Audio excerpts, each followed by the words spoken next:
experience with the advantages and challenges of driving an EV.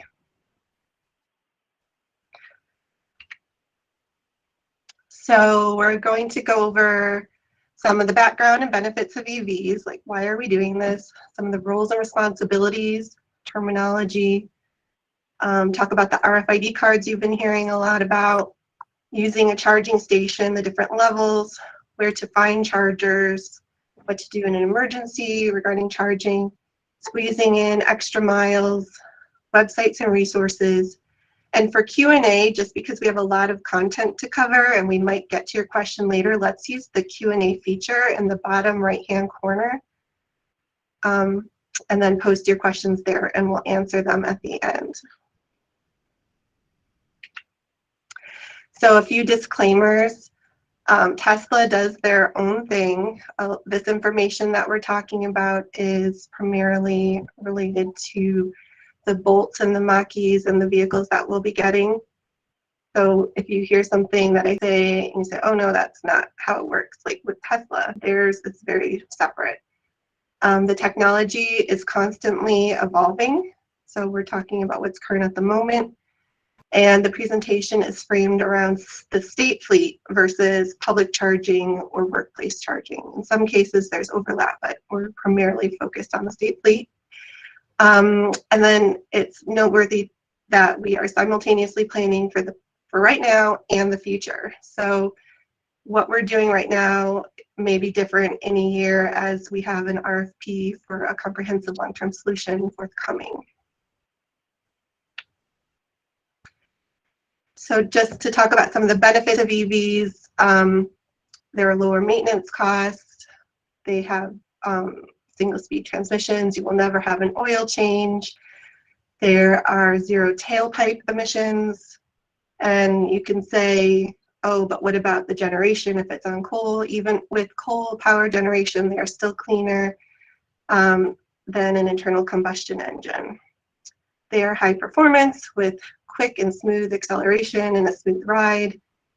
They contribute to energy security, which is national security, and reduces our dependence on oil imports. And then they save on fueling costs.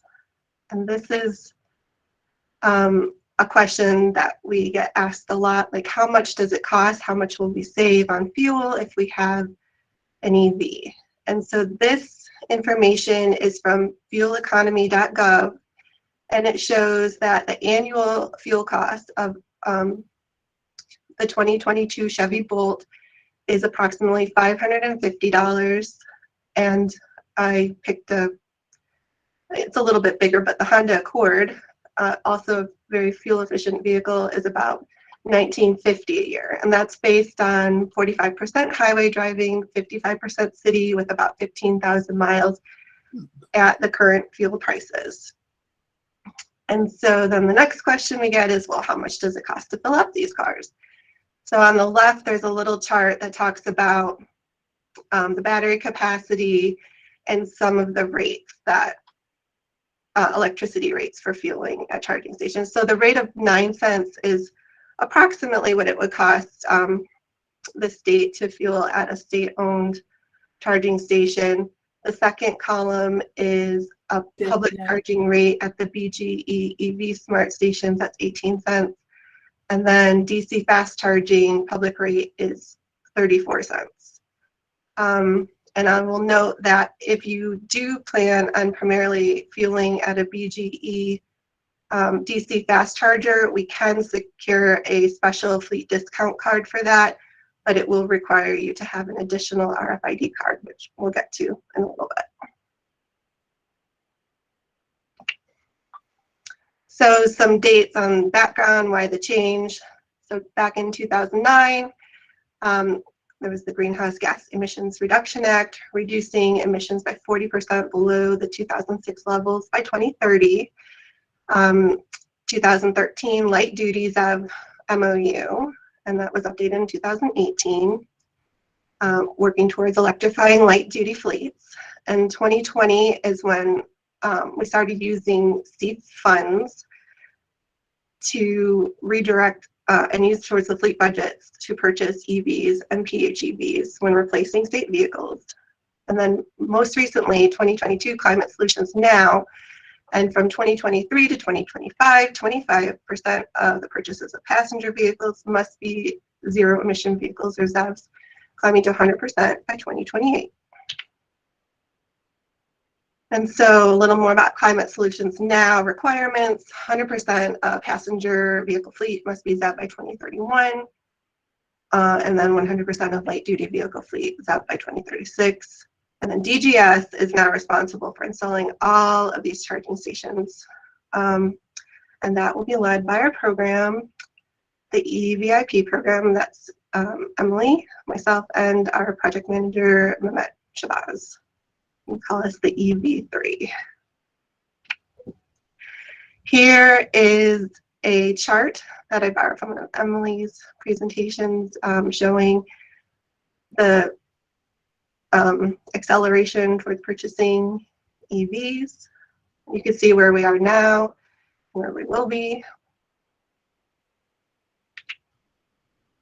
And to talk a little bit about the roles and responsibilities. So DBM is responsible for the vehicles. They are providing fleet management for the state. They maintain the fleet vehicle data, manage the STEEF budget for purchasing ZEVs and PHEVs and state fleet, and they establish the budget for state agency vehicle purchases in the budget allowance. DGS, we're responsible for the infrastructure. We coordinate the statewide strategy for EV infrastructure at state facilities through our centralized program with policies, procedures, procurements, and other guidance. We provide the design and construction project management for some of the EV charging projects. We're collecting the data on existing planned and in progress charging infrastructure at the state facilities. And then we're identifying potential EV sites for future state EV fleet vehicles. We do also coordinate with the utilities, such as for the BGE stations I mentioned in Delmarva, installing stations on state property through the Maryland Public Service Commission's pilot program. We fund some EV charging projects, budget dependent, and then we support agencies with education, outreach, policy development. And then finally, we administer the RFID cards and the data portals for each of the charging networks. Agencies coordinate with us to report new and planned EV infrastructure, work with DBM to identify EVs, maintain EVs and own infrastructure, and maintain the charging data subscription for the network services. And just a quick wrap up from fiscal year 2022. We had 26 projects with 145 new charging ports, and then the pie charts show the breakdown of those for complete and in construction, and then broken down by which ones were capital projects, EVIP projects, and then the utility projects. And then this is a map that you may have seen. It just kind of shows where these projects are distributed, and then we have this map is a clickable link that you can look at any for more information on any of those projects. So now we're at EV 101. How do I charge this thing? To get started, we are going to talk a little bit about some of the terms that you keep hearing. It's a little bit of alphabet soup. So ZEV is a zero emission vehicle, mostly EVs, in some cases PHEVs, even though a PHEV is not truly a zero emission vehicle. A BEV or EV or PEV in some cases is a battery electric vehicle. That's an all-electric vehicle. PHEV is a plug-in hybrid electric vehicle, which is powered with both gas and electricity. And EVSE is electric vehicle supply equipment, which is also a charging station. Charging port on a station is a connector on a charging station capable of charging vehicles simultaneously. We often refer to it as a dual port level 2 because that's what we're purchasing. It has 2 ports on it. A charging port on a vehicle is like the gas tank of the EV where you plug in the charging cable. The charging connector or coupler is the end of the charging cable that plugs into the vehicle charging port. That can be like the J1772, CCS, etc. Portable mobile charger is the charger that comes with the vehicle and can be used in a regular 110 or 220 outlet and is not hardwired. So this image kind of shows the different connector types. And in North America, there's a hand up. We have the J1772 is for AC charging, and then CCS1 for DC. If you have a Nissan Leaf on your fleet, that's going to be the CHAdeMO port or connector cable. And then on the bottom left, that's a picture of our actual bolt on the fleet to show what it looks like. And then here are some more pictures to make sense of the terms. So on the left, we have a J1772 connector and electric vehicle charging port.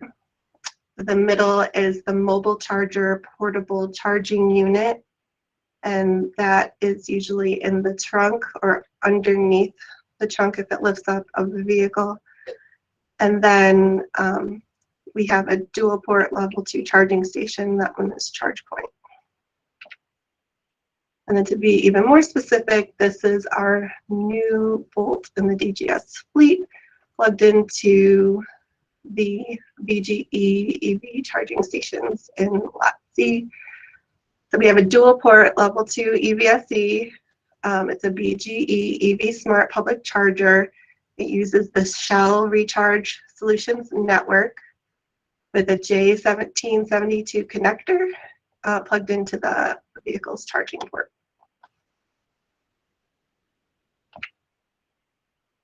So you're going to hear about the different types of charging.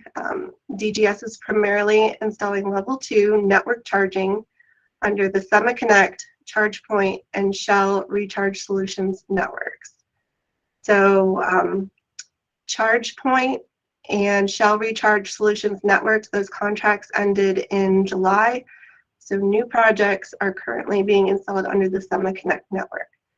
There are still some legacy dumb chargers available at other state facilities. Those do not require an RFID card. They're not networked. You just kind of plug those in. So level 1, that is when we're talking about 120 volts or 110 electrical source from a regular home outlet that uses your portable mobile charger. That's very slow. You can get maybe 2 miles of range or 2 to 4 miles on 1 hour of charging. Level 2, that can either be plugged into like a dryer outlet at your home, or we're installing hardwired stations, and those are a little faster, 10 to 20 miles of range per hour. And then DC fast charging, those they're faster, they're more expensive to use, and they're more expensive to install. So those are 60 to 80 miles of range per 20 minutes of charging. And they come in different speeds too, because you can have a 50 kilowatt DC fast charger, 150 kilowatt, or even like Tesla, where it's over like 250 right now. So what is networked charging? Network charging stations are connected remotely to the larger network, part of the infrastructure system of connected chargers. These use, in our case, a SIM card, but could also use Wi-Fi or Ethernet connection. And they have an online management system, a portal, known as the EVSE network. And the advantages of these stations are they allow for collection usage data, station performance data, energy management or feed collection, And they're also a good way to see like which stations are functional, which stations are down, what is the status of the station, are they available. The owners of the network stations will pay a recurring network and data fee and part of software licensing. The drivers initiate charging stations with the use of an RFID card in our case, but in other cases could use the mobile app or credit card by phone. So more about the RFID cards. You have your charging station, you have your vehicle, and you want to use a networked charging station. So these are radio frequency identity cards that allow you to initiate a charging session by tapping the card against the card reader. And to request one, if you have not received them and you have your vehicles, you can use that link. It'll be live in the presentation, and that is case sensitive. For the state, we are not using any of the charging apps. The RFIDs are issued per vehicle, and we are not supposed to share these between vehicles. And the cards can be picked up at State Center, or you can send us a prepaid postage label tracking, and then we'll mail those to you. So on the top, that's the Shell card, and then the charge point card ends up being a little smaller, like a key tag. And then here is the SemaConnect card, which we do not have, but then we will issue those for each of the vehicles. So you will need one card per network, ChargePoint, Shell Recharge, and soon SemaConnect. They are not currently interchangeable between networks, but they can be used on any state, utility, or public charging station with that network. So for example, we have the BGE stations in Lot C. We can use one card on those stations. We can use that same card on our state-owned Shell Recharge stations or on any public charging station under the Shell Recharge network. I have been configuring these with a 2026 expiration date. If you want that changed, just let me know and I can set that to whatever year you'd like. And then usage reports can be viewed on the corresponding data portals.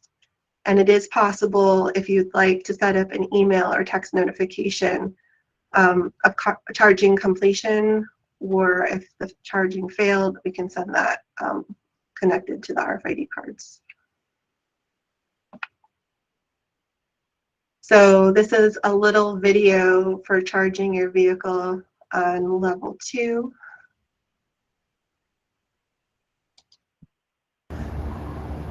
Here I've pulled up to a BGE EV Smart Charging Station with the Chevy Bolt. I'm going to open the charging port door by pushing it in. And here we see where we're going to plug it in. Right here is where we're going to plug in our J1772. So we're going to unhook it.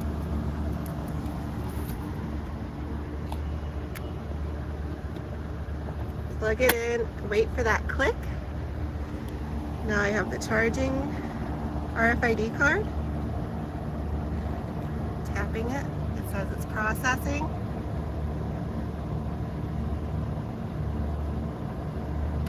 Authorize.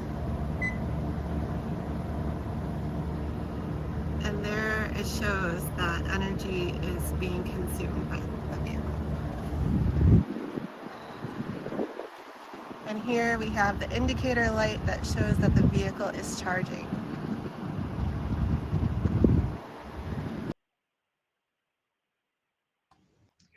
Okay, and just a reminder, we're only using the RFID cards for the state fleet. We'll get to emergencies cases in a minute. These are the rates for the BGE station, 18 cents per kilowatt hour, and currently there is no fee at state-owned stations. We will be setting a fee at some point for different scenarios. And then also for charge point stations, that the process is a little bit different in that you're going to tap your RFID card first to unlock the charging station. And then To end charging with a level 2, you push the button on the J1772 connector to end the charging and release.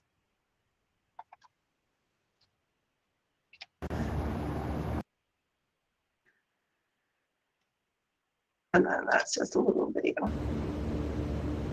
When I'm done charging the vehicle, I'm going to push this button to release it, unplug it.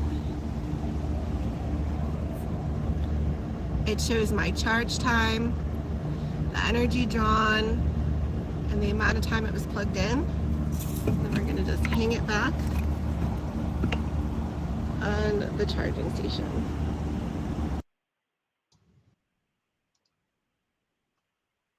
And then at the end of your charging session, the station will provide the usage and fee information.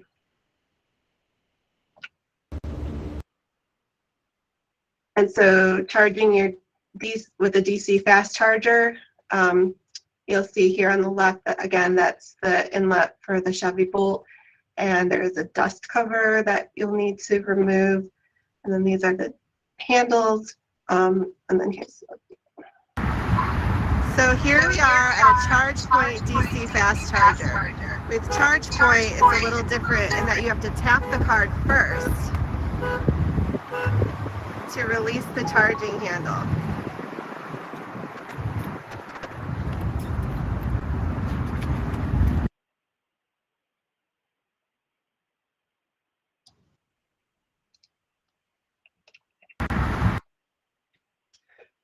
So just a reminder that GM and, sorry, that's supposed to be Ford, use the CCS connector, so that's the top one. Nissan Leaf will use the CHAdeMO connectors. And while these stations have 2 different plugs, you cannot use both of them at the same time. So if you pull in with your Bolt and you see that there's a Nissan Leaf using the CHAdeMO connector, it will not also work for you to use the CCS connector at the same time. And then these have a much shorter cable length, so you have to really pull in close to the bollards in order to reach that. And then, as I mentioned, there's a dust cover on the lower portion of the charging socket. And to stop charging with the DC fast charger, you have to actually stop the charging by tapping the card to stop the charging, and then it will unlock so that you can unplug it.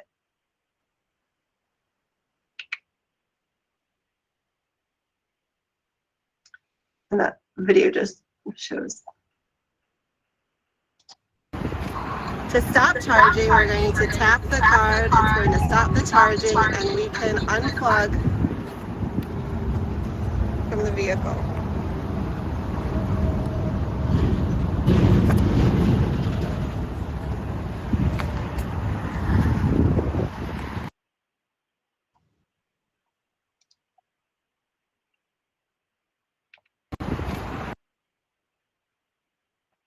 And finally, this is a quick video from Ford, so it's specific to the Mach-E, and then this video is using your portable mobile charger that's in the vehicle.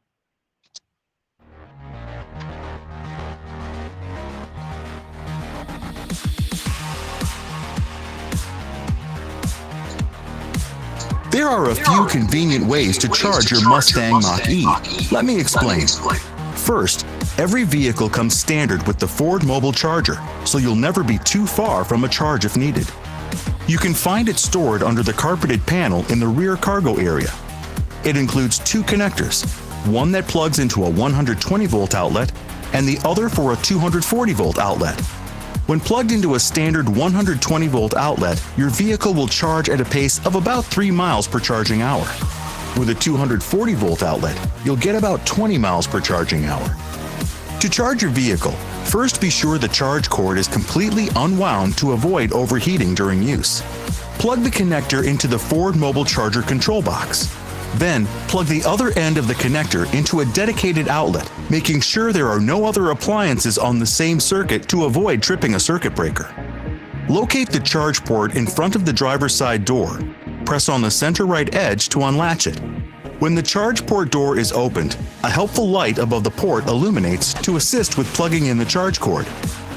The charge status indicator light to the right of the charge port helps track the charging status of your vehicle. When the vehicle is plugged in properly, the light ring will illuminate, indicating that the connection has been made and a normal charge cycle has begun. While your vehicle is charging, the charge status indicator lets you know the progress of the battery's charge. Each of the 5 zones represents a 20% charge status. A pulsing light indicates the zone that is in the process of charging. When all 5 zones are illuminated, the charge is at 100%. You can also check the status of the battery charge in the cluster, on your Sync 4A screen, and on the Ford Pass app. Now, let's talk about the available Ford connected charge.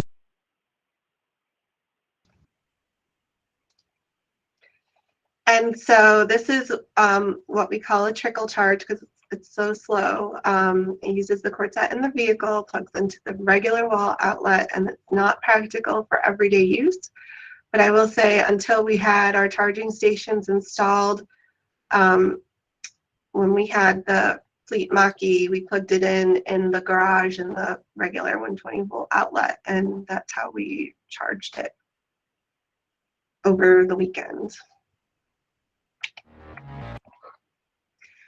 So to talk about charging speeds and range with the Mach-E, it's an estimated range of 247 miles with a 70 kilowatt hour battery. At level 1, you're looking at, if it's from 0 to 100, 95 hours of charging. Level 2 is 10.9 hours. 28 miles per hour, and then DC fast charging at 150 kilowatts is 45 minutes. But again, the fast charging ranges from 50 to 150 kilowatts, but the Mach-E is capable of charging at 150 kilowatts. For the Chevy Bolt, the estimated range is 259 miles with the 65 kilowatt hour battery. It charges at 4 miles per hour, level 1. Level 2 is 9.5 hours to fully charge with 39 miles per hour. DC fast charging, they're saying it's up to 100 miles in 30 minutes. At 50 kilowatt DC fast charging, it is not capable of charging at the 150 kilowatt speed. So, or rate, if you plug it into that machine, it will still charge at the 50 kilowatt rate. And then here are some pictures of the dash of the Chevy Bolt. When you first turn it on the left, it'll show you like your max range, what it's saying is the average 197, and then the minimum 161. When you plug it into a regular level 2, it just says charging, and it'll give you an idea when charge is complete. And then fast charging, it says it'll be 80% complete in 20 minutes. And when you're fast charging, that's what you're aiming for. You're aiming to get it to 80% rather than 100%. So to estimate charging patterns, most of the time you're going to charge your vehicle at its home base. At the place where, when you were approved to receive an EV, that's the charging station that you will use. And after that, you're going to plan when to charge. I know when Toby was planning to go to Cumberland, he was looking up on the map, like where are the charging stations on the way? How could he work that out if he's taking the EV? And then remember the length of time to fully charge. So things that are going to affect charging time length include the temperature, the specifications of the charging station you're using, and the battery level at the time that you're charging.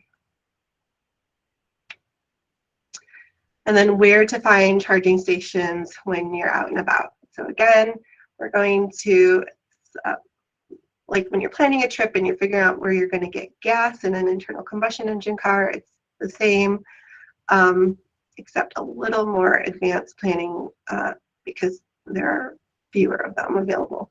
So you're going to estimate your route, where you're going to charge in advance. try to aim for using no more than 90% of the vehicle's range, because you don't want to, again, it's an estimate and you don't want to run out before you get there. So to use state facilities, we have this URL. Again, it's case sensitive, and that will take you to that map of the state charging facilities. And then these links are live when you get your copy of the presentation. You can use the EV Smart locations. These are, BGE has EV Smart locations, Delmarva has similar locations. And then public charging, there are links where you can look them up on Shell or ChargePoint or SemaConnect. But I like to use plugshare.com, and with that, you can look up for across all of the different charging networks. We are planning to, since we do not have RFID cards for Electrify America, EVgo, or those other DC fast charging stations, if you do need to charge using another network that we do not have the RFID cards for, you can use a credit card and submit that expense for reimbursement. And then the last point is just a courtesy. So please only park in EV spots while actively charging, because if you look up on an app to see if there's charging available and it shows you that there is, and you pull up in that charging station and see that there are like 4 vehicles that are plugged, sitting in those spots but not actively charging, then that obviously will not show up in the app, and then you might have to wait for someone to move. So you don't want to be that person. So this is a video on how to use PlugShare. So today I wanted to find a DC fast charger using the ChargePoint network. I went to plugshare.com. I typed in the address, 301 West Preston Street, and I see that there are some plugs with 26 networks. I want to filter that to look for the CCS/SAE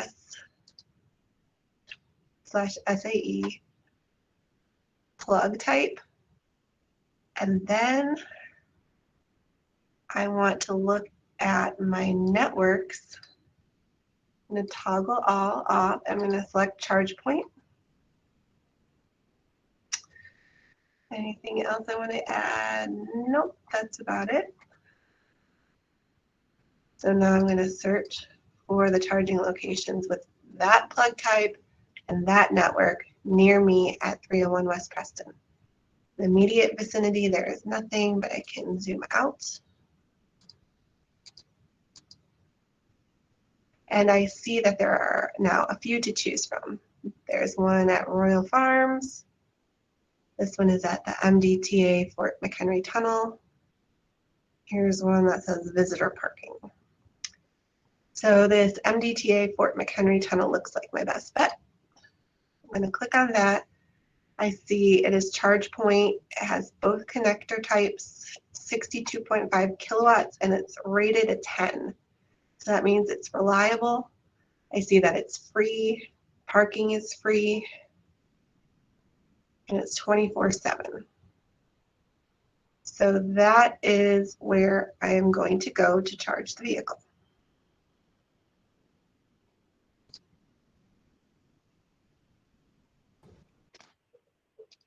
And so that is true. That is how Emily and I found the station we used yesterday for our videos. And those stations are MDOT stations, and they are free for use, and they will work with our fleet issued ChargePoint cards. And then when you're looking at the map, DC fast chargers will appear as a yellow icon. Level 2 will appear as a green icon. That can be a little confusing at first because some people think that the yellow icon means it's not in service or it's broken or something, but that just is signifying that it's a DC fast charger. And then this is just a couple of screenshots about what it looks like using the app if you're using it on your phone, if you just have it. And then showing the yellow and the different green in the charging station. So a few general range tips, cold weather, running the air conditioner and the heater, that will decrease your range. So plan your route knowing that. You consider preconditioning the car, so while it's plugged in, you can turn on the heat or the air conditioning to get the car to a better temperature before you unplug it and start using the battery. You can turn off the heat or AC while you're driving if you want to stretch the range. Driving smoothly helps with gradual acceleration and coasting. Then driving at lower speeds will also extend your range. When your battery is running low, the vehicle will warn you and tell you battery is low. It'll warn you again, it'll say battery is very low, and then it's going to tell you, like, find a charging station immediately. So ideally, don't wait for that one. Find it on the first warning if you want to be safe. But because once it gets to like a very low state, it will stop telling you how many miles are left. And it's just kind of a guessing game as to how many will you have. 2 miles, we have 10 miles. Like once you get below 10 miles, you really need to find a charging station.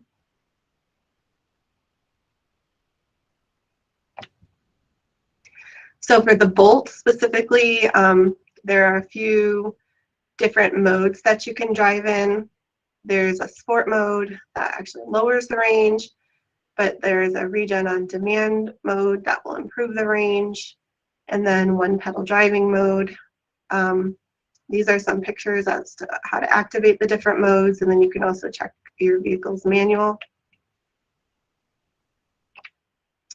And then for Mach-E, there are different driving modes. I believe ours are default set on whisper mode, but there are a few different options.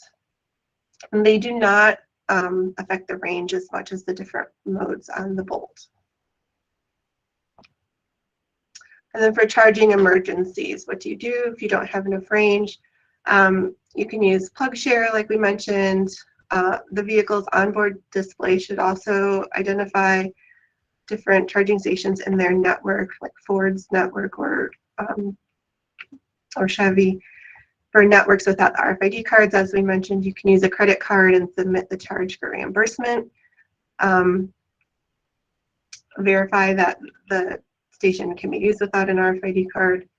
And then Volta charging, we didn't really talk about that network, but that is a charging network that is typically available at shopping and entertainment places.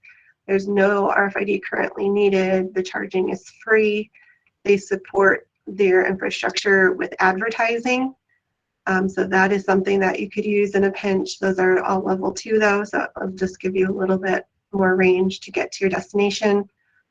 You can use the trickle charging, using your vehicle's portable charging unit, like if there's a nearby garage or something that you can plug into. And then as a last case scenario, the vehicles, I mean, they have like a special roadside assistance for EVs that you can call using the vehicle's roadside assistance number, and that will tow you to the nearest dealer with charging stations. And then here, these are some of the numbers. Like if you're at one of our network charging stations and you have trouble, you can call these numbers for 24/7 driver support, and they can also remote start charging. And then some additional resources. We do have an eVIP website. Again, it's case sensitive, but that's the URL. You can go to m.marylandev.org for some different basic information. And then the DGS EV strategy meetings, those are held monthly. They're a little more heavy on the charging than the vehicles. And then EV ambassadors, we're a group of EV enthusiasts. You don't have to own an EV, but you can join that group and help learn about EVs or teach others about EVs. And our next event that we're working on is the National Drive Electric Week event. It's going to be September 26th in Annapolis. Stay tuned for more details on that, including locations. The location. And that is all I have for right now. So now we can go through some of the questions.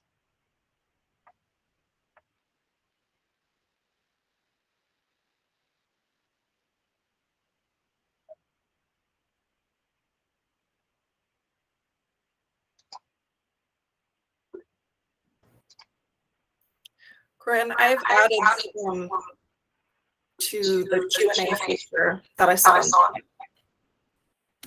Okay, so the questions that are in chat are getting added to the Q&A? Correct. Okay.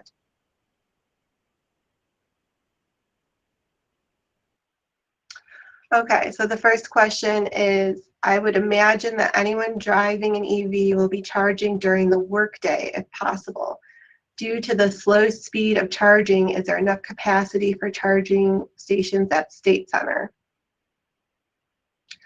So mostly the vehicles, we anticipate them charging at the end of the workday, like when you return the vehicle to the lot, you'll be plugging in then.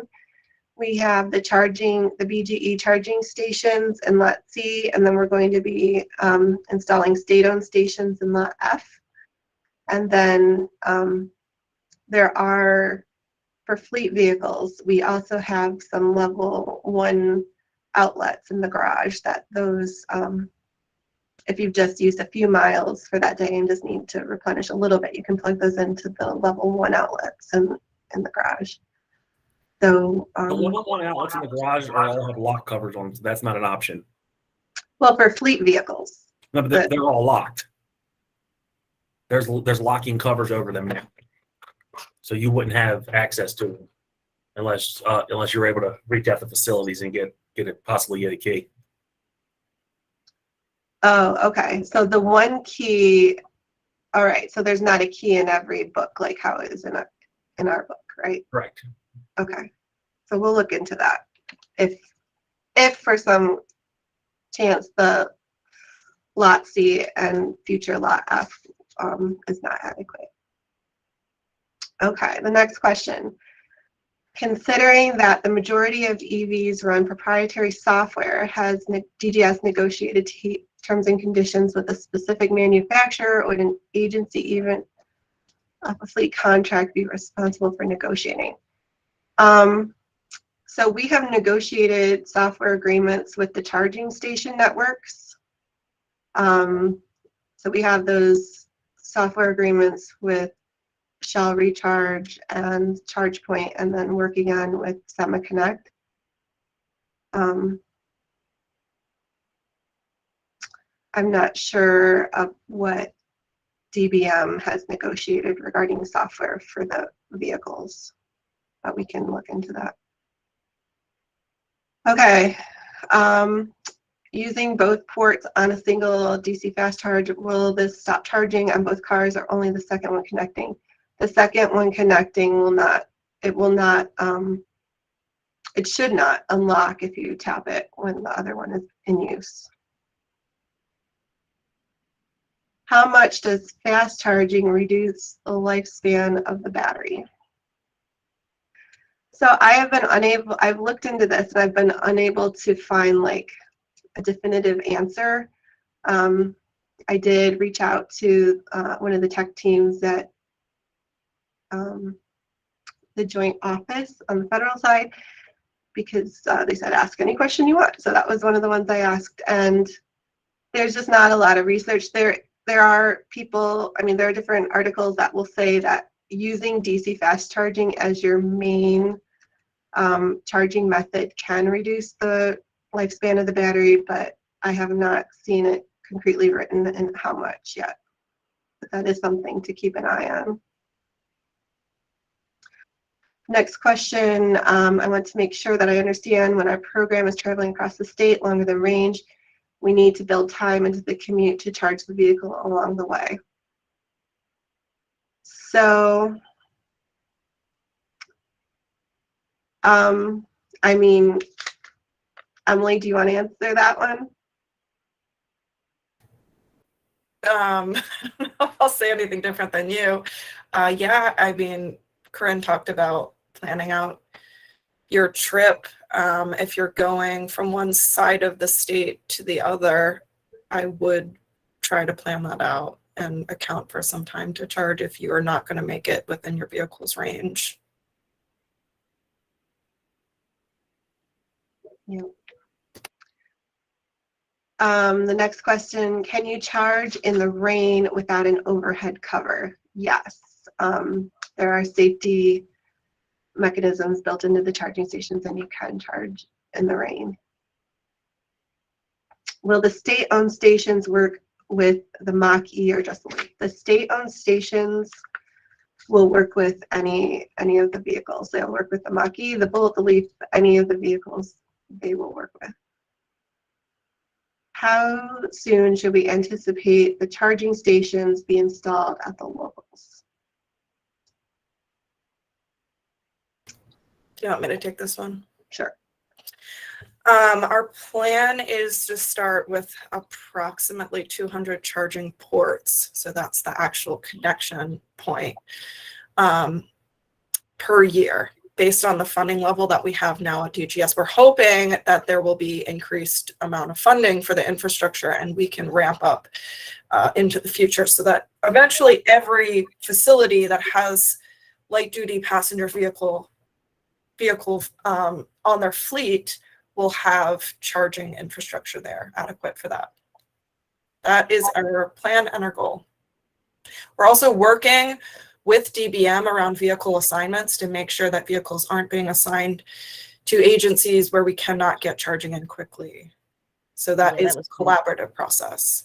That was my next question. I'm like, so is someone coordinating this or? Yes, we certainly don't. Nobody wants to be in the position of saying, okay, now a vehicle is here and how do we charge it? So we are trying to get in front of it a little bit. Okay. To be able to plan for, okay, well, this is where we're going to put charging stations. That is a great place we can start assigning these vehicles. And it looks like you guys have a bunch of raised hands.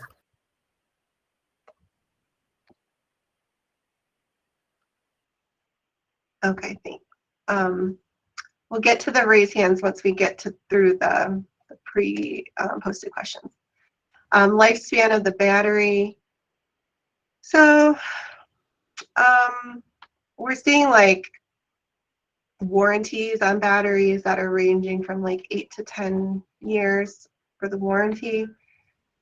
It's kind of soon to tell based on like different charging patterns. Again, the question like how much DC fast charging could affect that, I'm not sure yet.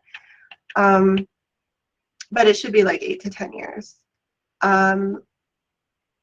Although there will be some degradation towards the end of the life of the battery, just like your cell phone, you know, you keep charging it towards the end right before you trade it in. You're walking around with an extender. How significant is the cleaner factor when charging from the grid if fossil fuels go Wait. So it doesn't tell you on the battery, like, okay, it's going to need replaced. We don't want to be out in the middle of 68 and, oh yeah, our battery just died. Here we are. No. It will not die like that. But like, whereas it's like 247 miles you might get on a full charge now, towards the end of the life, there's going to be a percentage degradation. So maybe you'll get like, you know, right at the end, maybe like 200 miles or some other reduced number of miles in the range towards the end of the battery's life. Right, but that's what I'm saying. If suddenly it's reduced and we're in the middle of using it and we can't get to the next charging station because we've always made it to that charging station, that may end up being an issue.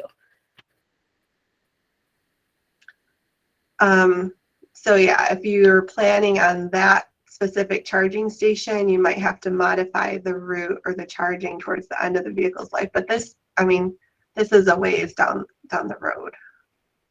And it's the same, like if you're driving on a really, really cold day, that range might be reduced then too. So you might have to make modifications on where you're planning to charge it. We have a lot of really, really cold days in Garrett County.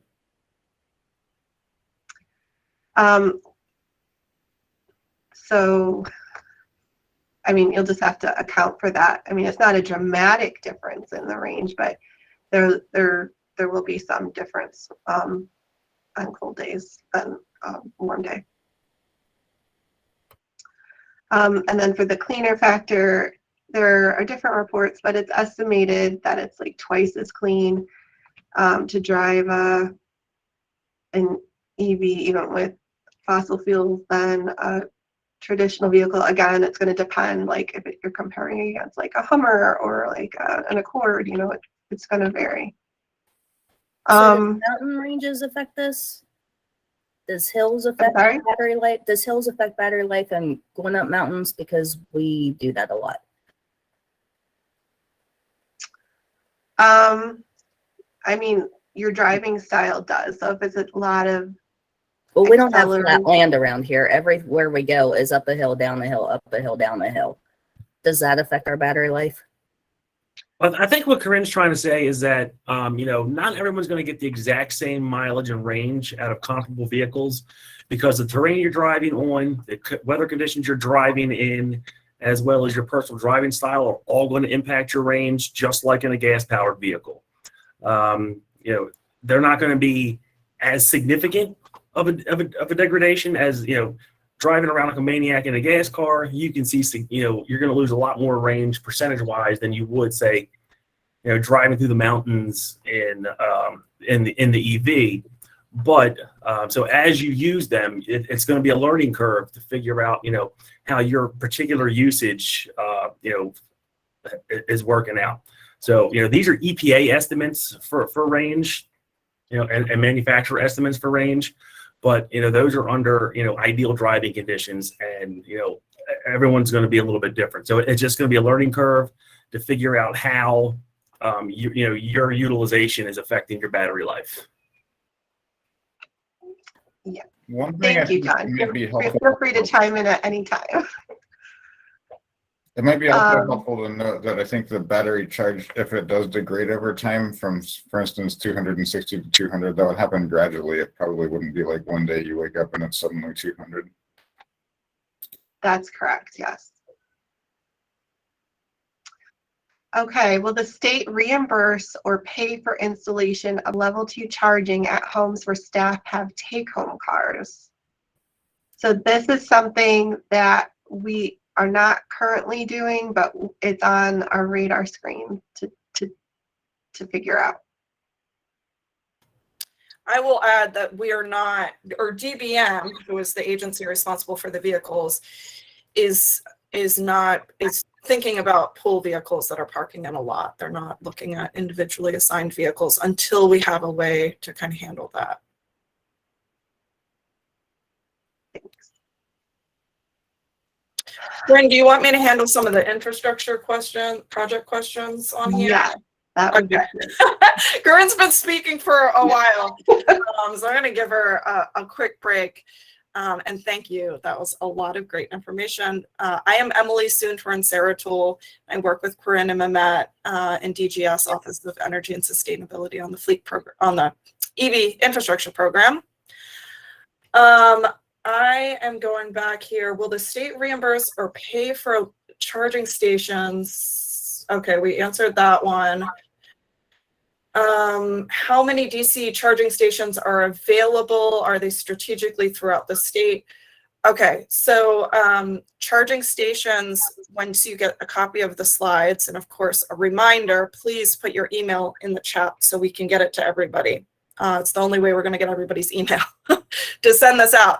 There are lots of links. One of them is our map. It's also on our website, and it shows where our projects are. I will add that for the most part, DGS is funding level 2 charging stations, not DC fast charging stations. The reason is 1, power, and 2, it's tremendously more expensive to put in DC fast chargers. That said, it doesn't mean that there aren't fast chargers, as Corinne just showed you using PlugChair. You can find them there. And also, if you have heard in the news, there's a great deal of federal funds coming down specifically to get fast charging installed at these commuting corridors. So all over the state, there's going to be a pretty robust accessible network. So that will be great for us to be able to use as well to get around. Mainly, the main thing is that level 2 charging makes the most sense for our vehicles that are sitting in one spot overnight. They only need 6 to 8 hours to get an 80% charge, and they are sitting there overnight charging. So that's what DGS is focused on, getting charging infrastructure at state facilities so they can charge when they're not being used and overnight. Projected date for 100% EV distribution to all agencies. So again, DGS is in charge of the infrastructure, not the vehicle assignments, although we do work collaboratively with DBM to make sure that agencies aren't getting vehicles they can't, they're not prepared to use. The passing of Climate Solutions Now Act requires now for the entire light duty fleet to be electrified. As Corinne showed you, and there's some slides in here you can refer back to, there are some sort of milestone targets. It started this fiscal year with 25% of purchases. So that means vehicles that we're actually replacing, 25% of those need to be ZEV. It's actually on par with what we've done the past couple of years, so that shouldn't be an issue. But a couple years down the line, it's going to ramp up to 50% and then 100%. By 2028, we're looking at 100%. So we are aware of it. We're trying to get in front of it with infrastructure, and we are working with agencies. We've already started working with a number of agencies to make sure they have charging installed. Ideally before the vehicles arrive, but at least right when they arrive. Okay, let's see. Will agencies have enough charging stations? Yes, that's the goal. You have enough charging stations. And we're going to see a huge ramp up, especially with all of this DC fast charging coming down over the next couple of years. DBM is still purchasing gas for fleet. Do you know if this will continue? I'm going to hold off on that question and redirect it after the session. So we might have to follow up on that.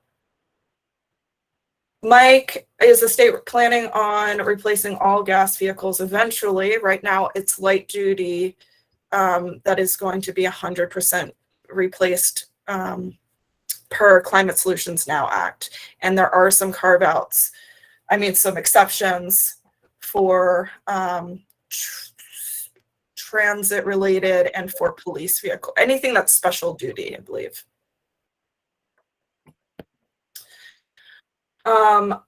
Electric trucks do not have tow capacity or distance. Electric trucks are coming. And I will remind that we're just talking about light duty. So we do plan to have light duty electric trucks, hopefully on statewide contract within a year. Real quick, the question about the lifespan for the batteries of the Bolt, the warranty period is 8 years. So it should be longer than that, but that's the warranty. Let's see, how many state-owned charging stations are in the Annapolis complex? You can also see these on that map we mentioned, and we have, we do have a couple. We have more coming. So in the Calvert Street Garage, that's going to be a significant one. If you are familiar with that location, there has been a broken charger there for a while. We're replacing that with a working one and adding more charging to the lowest level where the fleet vehicles, agency fleet vehicles are. We're also adding a charging station at 29 St. John Street, so Central Services. We're adding a number of charging stations, 7, so for 14 vehicles at TAWS, DNR. There are charging stations at 45 Calvert. There are public, like curbside chargers outside of 45 Calvert on Northwest Street. Yeah, Annapolis, actually, once we get these couple of the get the garage and the 29 St. John's and Taws installed, I think it's going to be pretty solid with charging. There's a BGE project at, I know it's not right in the Annapolis complex, but at agriculture headquarters, and they added level 2s and a couple of DC fast chargers. So that will also be convenient to have. And there's the BGE ones right behind 45 Calvert on the street. Will there be a committee to allow fleet personnel to discuss best practices and challenges? We love this idea. It might be already a vehicle for this in the EV Ambassadors program. If you're interested in joining that, Corinne mentioned the EV Ambassadors program. Otherwise, we are also sharing information more on the charging side in our EV strategy meetings. If there's something specific or you'd like to get involved, reach out by email and we can talk through. Can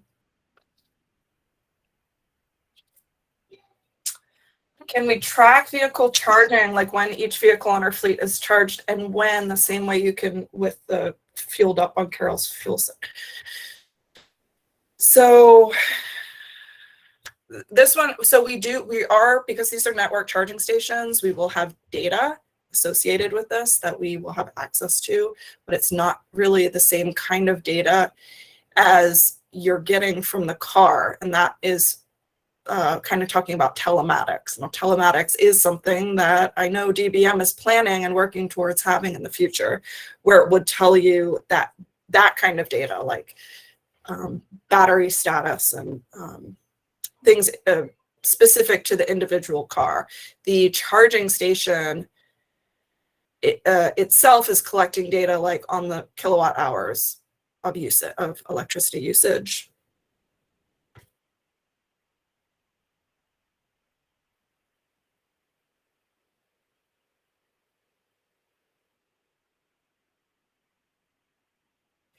How will everything work if you're a quad agency with charging with county and state vehicles? Everett, maybe reach out to us after. I'm not sure. It sounds like you have a unique situation.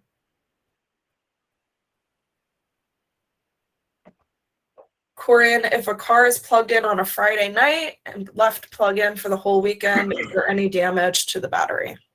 No, it's fine to leave it plugged in. It'll stop charging when it's full.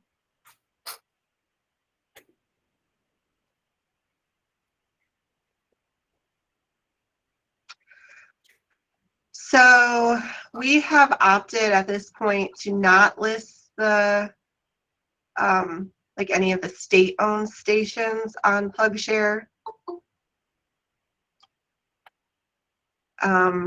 But PlugShare should show all of the BGE ones that are on state property, because those must be open to the public as well.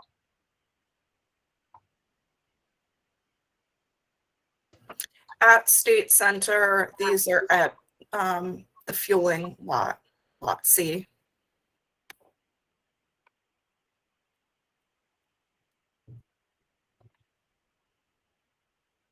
All right, Mike Ireland's had his hand up for quite some time. Mike, you want to go ahead? You will need to unmute.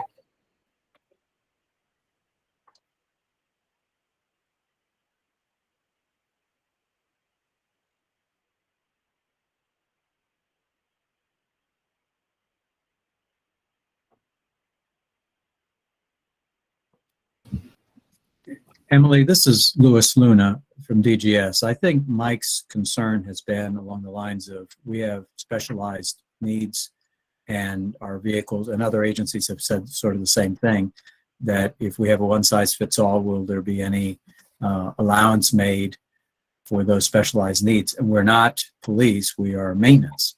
So I think the short answer is going to be that as we see how this is actually implemented and what kinds of vehicles come down the pike, because we have a couple of 3 years before we're all going to have to face the issue, that we'll adapt and, if necessary, go back to the General Assembly and make requests, or to DBM and make requests for exceptions.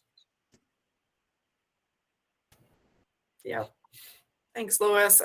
We hate to speak for DBM too. DBM is the one ultimately making the vehicle decisions for funding and assigning them. Joe, are you on? Joe Consoli? There's so many people on, I can't tell. If you are welcome to chime in on this. I just haven't signed it. I don't see him. Okay.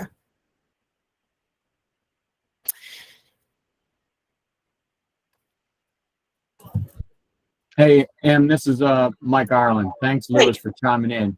I had a tenant come in, so I had to reprogram her card. So, but yeah, Lewis, that was basically we were just,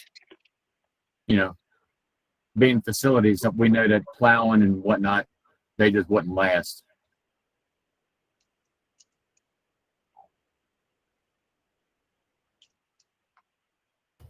We will pass it on to DBM.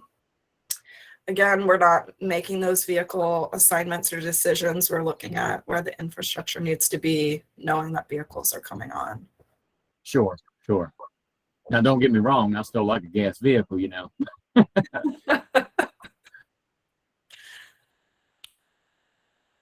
Any other questions?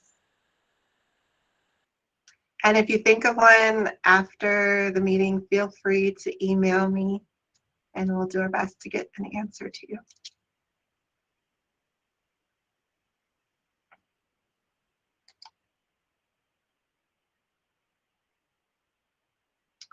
At State Center, how many charging stations are there, and are any of them DC fast chargers? We do not have DC fast chargers at State Center, but as we mentioned, there are several of the MDOT chargers that are within like 15 minutes of State Center. Yeah, I would imagine the couple that are right off 95 there would be convenient on your way back.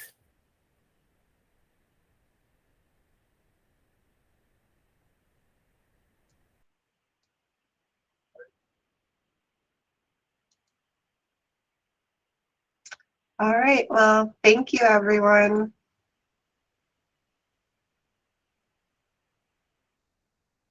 Thank you. Thanks all. If you didn't, make sure your email's in the chat. We'll send the slides out.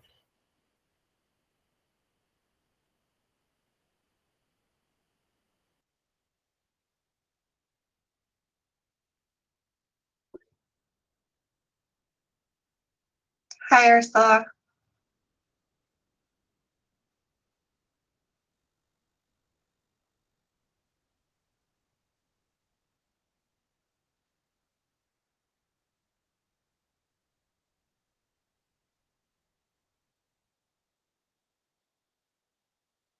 Ursula, did you have a question?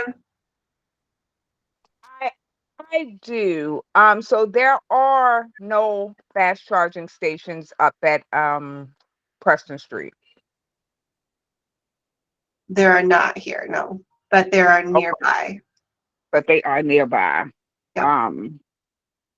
Okay, I have another question, but I'm old, so it kind of like flew out my head. Oh, Okay. I just want to make sure that I am going to get a copy of this program so that I can share it with my supervisor. I should have invited her, but I didn't. Yep, we'll send out the slides to everyone. Okay. All right, ladies. Thank you so much. Thank you.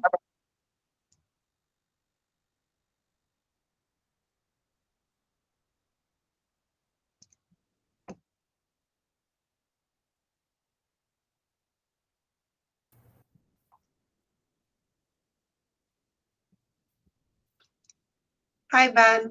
Hey, Miss Sharp. I have a question. Are those two RFID cards ready for me to pick up? I can have them ready within an hour. Okay. I can come over there. Okay. What floor are you on again? 15. Okay, I'll come over in an hour. Okay, sounds good. All right, thank you. Yeah. You got the information I sent on that form, right? Yes. Yep. Okay. All right, see you in an hour. Thank you. Thanks. Okay.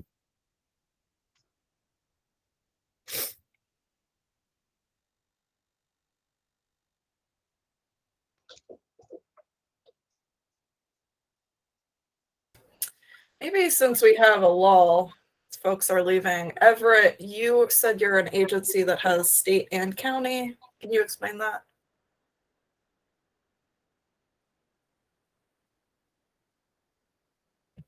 You might have to unmute. There we go. Yay. Yes, my agency is pretty much a quad because we're in a county building, but we kind of work with the county and the state as far as fleet is concerned. What is your agency? Howard County Health Department, MDH. Gotcha. Mm-hmm. And due to the lovely, unique situation of that, because we do have some BG&E charging stations, but they're for the public. And if we ever had to charge on them, there's no telling when someone is going to be charging there. And I did reach out to the county as far as the county sustainability office to see like how like the health department could go about getting any infrastructure as far as just state vehicles alone. But if it does happen to be that situation, they're going to expect us to actually share. And there's pretty much a vast amount of county vehicles on the lot too. So that creates another situation because then like who would get what when. Mm-hmm. Everett, do you have EVs on your fleet? Currently not at the moment, but Okay. I want to plan ahead because I don't want to be in the situation when we do try to move forward with getting a replacement vehicle that we're pretty much in a jam. Because if the rule is going forward that for any of our vehicles, for our inspectors for environmental health, have to end up getting a Mach E or a Nissan Leaf for the other electric vehicle, like I don't want to be figuring out the charging part after, vice versa too. Yep, I totally understand. We have not been prioritizing those that are not in state-owned facilities because it is another like layer of complication. When we, as the state, own the facility, it's a lot easier. Yeah. Get the charging in, then when we don't, and then we have to, we're like in a tenant situation, we have to work with the landlord. Yeah.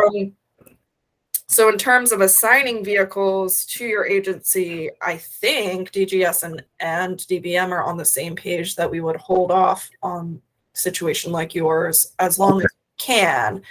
I would also say the BGE charging is a good stopgap, though. If you end up getting a vehicle. It's not, you can't sit in there all the time, but you can use it, and we do use them to charge our own vehicles at State Center as well. Okay. It's more logistics, like having to move in and out and stuff. Yeah, because I would figure that if I do happen to use the BG&E charging station, that there's going to be some type of charge, and then we're going to go into budgets. And when it comes down to budgets with us, it's kind of like a tug of war. So that's where it kind of gets complicated because then it's kind of a situation where they're going to ask me like if we're going to charge it to the county's budget or if they're going to charge it to the state's budget. And I just want to. What budget do you charge, like gas or gasoline? All of our gas go through charge back through the county. So that's why I said like it's probably going to get complicated more so than anything else. Okay. Because right now all of our maintenance and fueling costs go through the county. But like if we decided we wanted to add a new fleet vehicle, we go through the state. So it's kind of a lovely trick bag of magic. That sounds fun. Yeah.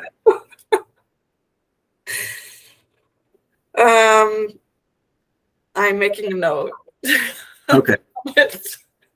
So, I mean, Yeah, the RFID cards right now are being centrally billed, and then we Okay. will be like billing or charging back at some point. But Okay. right now, it's all going under one central bill through TGS. Okay.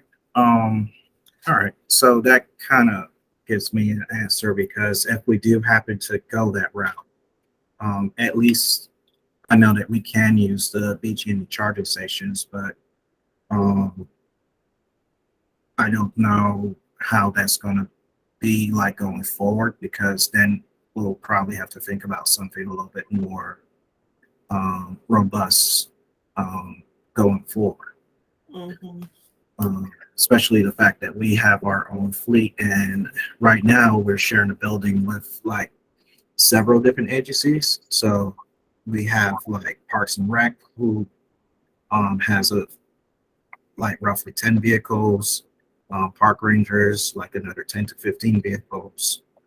And we also got county IT here, and they have roughly about 10 vehicles as well. So yeah, because I do know that the county is also trying to change over their fleet to EVs also. So that's why I'm really trying to figure out the nitty gritty right now, vice versa, to wait until when it gets to that point. So it's a county building. Yes, it is a county building. So if they're transitioning to EVs too, I would hope that they would put in some infrastructure for those vehicles and let you use it. At this point, I don't think that they're going to do that because I'm not 100% sure because their fueling stations are like separate from the building. So that's why I'm trying to talk to the county's sustainability committee to see like what are their plans going forward as far as like state buildings, because then that affects us also. Okay. Yeah.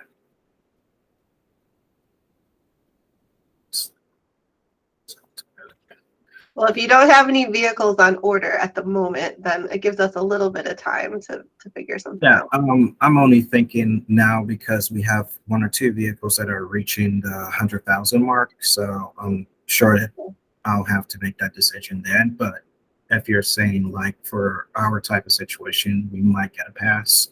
I'm not too worried about it right now, but I'll still do a little bit of research on my end to make sure that I'm trying to figure that part out now. But yep, that answers my question. Great. Thank you so much. Now I don't have to sweat bullets. Mhm. All right.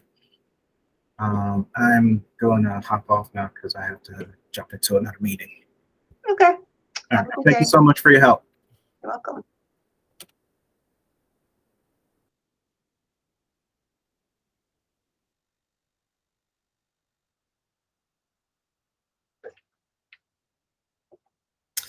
All right. Do we have folks hanging on because they have questions or folks hanging on because they stepped away from their computer? I'm just staying on in case somebody asks a question. Thanks, John. Thank you. Oh, thanks, Chris.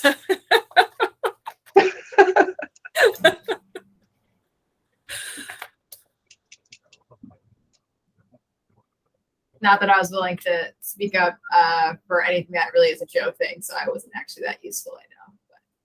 But you guys did a great job. Thanks. That was all Corinne. Thanks, Corinne. You were the star of the fast charge video, though. Just struggling with the thing. Oh, you could probably stop the recording. Could probably what? Stop the recording. Oh, yeah, yeah. Good call. Here we go.